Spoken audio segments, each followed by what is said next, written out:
서울대와 세브란스 등 주요 병원 의대 교수들이 오늘부터 자율적으로 일반 외래 진료와 수술을 중단하는 주 1회 휴진에 돌입합니다.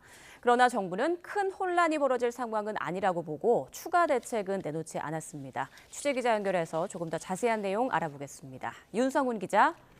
네, 사회부입니다. 네, 우선 대학병원 휴진 상황부터 전해주시죠.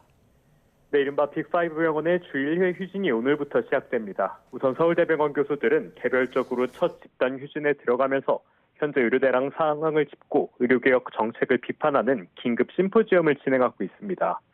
세브란스 병원과 고려대 의료원, 국립경상대병원의 일부 교수들도 휴진에 동참한 상황입니다. 휴진하게 되면 응급 환자와 중증, 입원 환자 진료를 제외한 외래 진료와 수술을 하지 않습니다.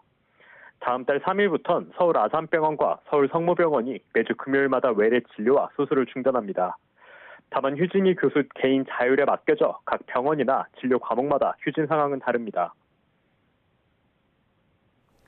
네, 정부는 어제 휴진에 따라서 군의관과 공중보건이 추가 투입을 검토한다고 했는데요. 새로 내놓은 대책이 또 있습니까? 네, 오늘 오전 교수들의 휴진 상황을 점검한 중앙사고수습본부는 별다른 대책을 내놓지 않았습니다. 추가 파견까지 할 필요성이 없다고 본 겁니다. 박민수 보건복지부 2차관은 휴진이 예고됐지만 큰 혼란은 없을 것이라고 진단했습니다. 일부 교수만 휴진에 들어갔을 뿐 전면적으로 진료를 중단한 병원은 없다는 게 이유입니다. 다만 중증, 응급 환자들의 진료 차질이 최소화하도록 상황을 주시하겠다고 덧붙였습니다. 실제 휴진에 따른 피해가 가시화된 상황은 아니지만 장기화하거나 확산할 경우 환자들의 피해는 불가피합니다. 이런 가운데 내일부터 강경기조인 이면택 대한의사협회장 당선인의 임기가 시작됩니다. 의협 회장직 인수위는 출범과 함께 의대 교수, 전공의, 의대생들이 함께 참여하는 범의료계 협의체를 구성하겠다고 밝혔습니다.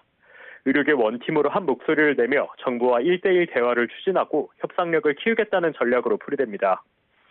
전국 의대 수업 재개 역시 정부 기대와 달리 원활하게 진행되진 않고 있습니다. 어제 기준 40개 의대 가운데 수업을 재개한 학교는 34곳입니다. 앞서 교육부가 이번 주 12개 학교가 개강할 것으로 봤지만 8곳만 수업을 재개한 겁니다. 개강하긴 했지만 의대생들의 수업 참여가 저조할 경우 집단 유급 사퇴 가능성을 배제할 수 없습니다. 정부는 오늘 내년도 의대 모집 정원을 사실상 확정하는 만큼 의정 갈등이 또 한 번 변곡점을 맞을 수 있다는 우려가 나옵니다. 지금까지 사회부에서 전해드렸습니다.